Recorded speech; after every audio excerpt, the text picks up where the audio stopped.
Kalau ada doa yang sudah dilantunkan selama ini kok belum dikabulkan, kemungkinannya ada dua hal. Yang pertama, doa ini tidak naik, doa ini tidak sampai kepada Allah. Kok bisa ada doa tidak sampai kepada Allah? Bisa. Apa alasannya? Pertama, faktor dosa kemusyrikan. Yang kedua, durhaka pada orang tua. Yang ketiga, mungkin lalai dalam sholat. Keempat, mungkin melakukan perbuatan kemesuman atau mungkin melalaikan kewajiban-kewajiban, bahkan melanggar hal-hal yang dilarang oleh agama. Maka ini akan menutup doa. Doa tidak naik ke langit.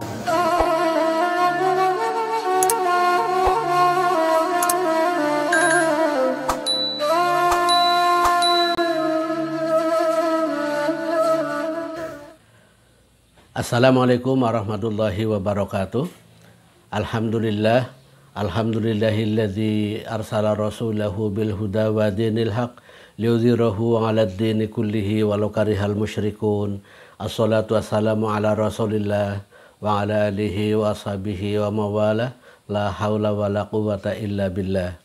Pemirsa Usaika yang budiman, berbahagia sekali saya bisa menjumpai Anda semuanya. Semoga Anda dalam keadaan sehat walafiat, tidak kurang suatu apa. Kali ini kita akan belajar bersama persiapan khutbah Jumat dan kultum-kultum kita pada pekan ini. Kita fokus pada doa-doa pilihan dalam kondisi darurat. Namun sebelumnya kita baca dulu firman Allah surat Al-Mu'min, surat yang nomor 40 tentunya. Ayat yang kita baca ayat yang nomor 60. A'udzubillahi minasyaitonirrajim. Wa qala rabbukum ud'uni astajib lakum. Innal ladzina yastakbiruna an ibadati sayadkhuluna jahannama dakhirin. Tuhanmu berfirman, berdoalah kepadaku, saya akan kuperkenankan bagimu. Sesungguhnya orang-orang yang menyombongkan diri dari menyembahku akan masuk neraka jahanam dalam keadaan hina dina. Rasulullah SAW dalam hadis riwayat Ahmad bersabda, Inna du'a'a huwal ibadah.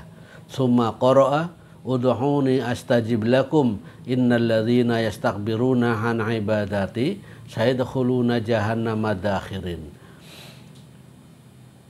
Sesungguhnya doa adalah ibadah. Kemudian beliau membacakan ayat berikutnya, yaitu berdoalah kamu sekalian kepadaku, sesungguhnya orang-orang yang menyombongkan diri dari beribadah kepadaku akan masuk neraka dalam keadaan hina dina.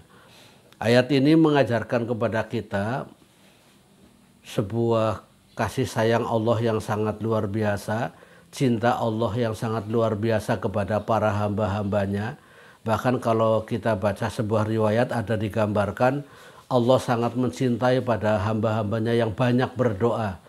Justru Allah tidak suka pada orang-orang yang tidak pernah berdoa. Dalam ayat ini Allah Subhanahu wa taala menggunakan fi'il mudhari, astajib, saya akan kabulkan. Lakum, untuk kamu sekalian.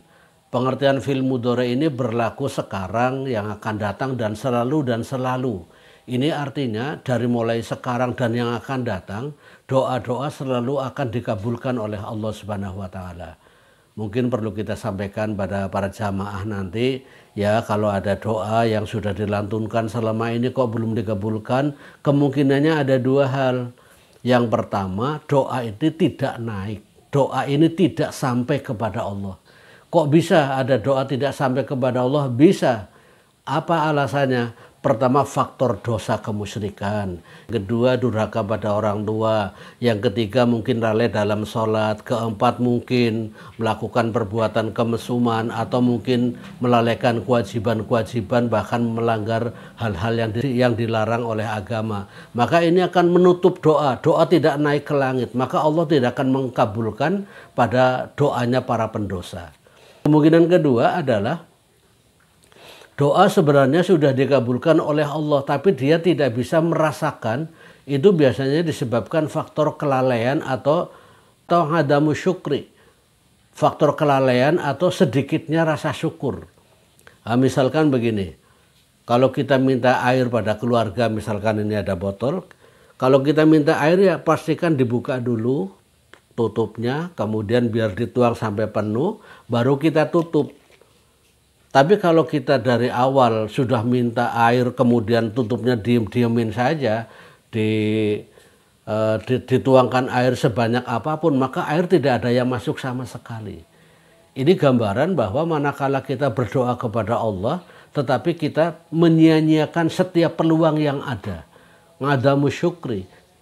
Tidak adanya rasa syukur membuat doa kita ini yang sebenarnya sudah dikabulkan, tetapi merasa tidak dikabulkan. Kadang ada orang minta rezeki yang banyak. Nah, yang dia pikir yang namanya rezeki itu uang. Padahal rezeki itu sangat luas. Bisa keluarga, bisa kesehatan, bisa pekerjaan, bisa juga peluang-peluang rezeki yang lain. Jangan berpikir bahwa namanya rezeki itu harus uang. Sehat juga rezeki. Nah, kemudian kita lanjutkan pada doa-doa, memilih doa-doa dalam kondisi darurat. Para nabi alaihi salatu wassalam juga melakukan doa-doa saat mereka dalam kondisi darurat. Di antaranya adalah doa Nabi Musa alaihissalam saat dalam kesulitan karena dikejar-kejar tentara Fir'aun.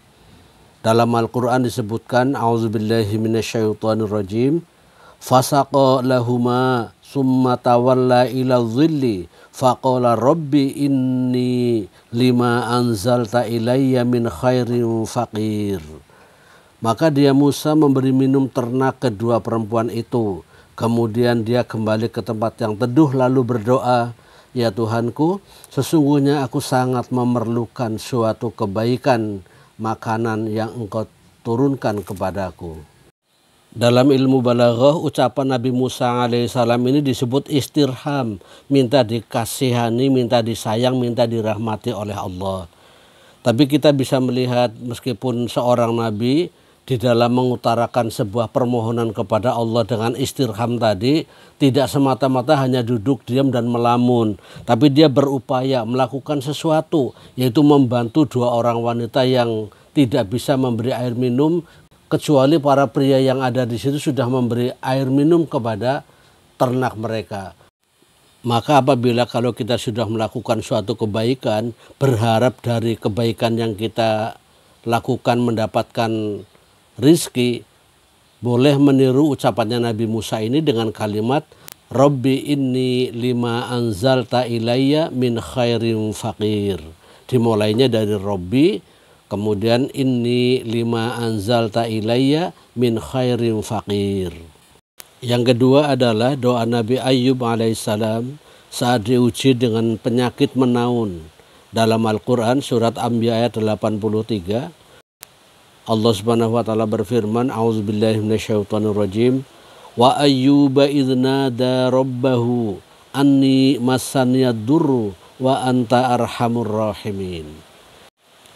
Dan ingatlah kisah Ayyub ketika dia berdoa kepada Robnya Tuhannya, ya Robku, sungguh aku telah ditimpa penyakit, padahal Engkau Tuhan yang Maha Penyayang. Bagi yang sedang tertimpa sebuah penyakit, boleh menggunakan ayat ini sebagai bentuk permohonan doa yang dicontohkan dalam Al-Quran. Dimulainya dari Rabbahu anni masaniya durru wa anta arhamur rahimin.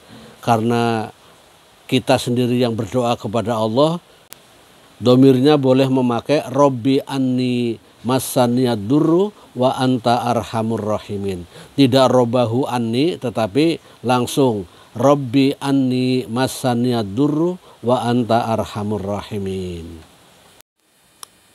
Yang ketiga, doa Nabi Yunus alaihissalam saat dalam bencana dan kesulitan besar.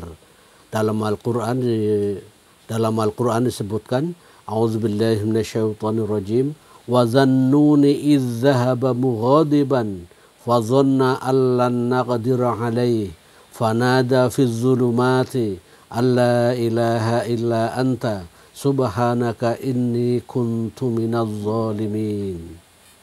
Dan ingatlah kisah Zunnun atau Yunus ketika dia pergi dalam keadaan marah, lalu dia menyangka bahwa kami tidak akan menyulitkannya. Maka dia berdoa dalam keadaan yang sangat gelap.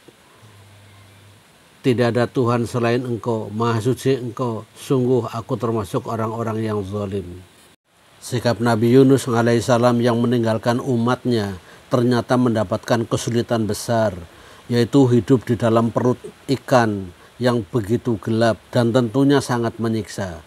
Ada kalimat yang diucapkan oleh Nabi Yunus alaihissalam yang kemudian setelah diucapkan berkali-kali, akhirnya bencana besar pun terlewati dan kesulitan besar pun bisa teratasi dan dikeluarkan dari situasi sulit seperti itu. Kalimat itu adalah alla ilaha illa anta subhanaka inni kuntu minaz zalimin. Bisa kita sampaikan kepada jamaah bahwa doa Nabi Yunus alaihissalam ini sangat bermanfaat manakala kehidupan terasa sulit, terasa sempit, kemudian persoalan sepertinya dunia ini gelap, kejam, maka doa ini boleh dibaca berulang-ulang. Alla ilaha illa anta subhanaka inni kuntu minaz zalimin. Ada yang menyebutkan angka 1000, ada yang 10.000, wallahu a'lam. Mungkin lebih bijak karena kita bukan nabi, tidak punya hak untuk menentukan angka, baca saja sebanyak-banyaknya. Demikian tutorial persiapan khutbah kali ini dan juga untuk materi kultum-kultum di pekan kita kali ini. Selamat bertugas, semoga Anda sehat selalu dan sukses dalam semua aktivitas. Semoga bermanfaat. Assalamualaikum warahmatullahi wabarakatuh.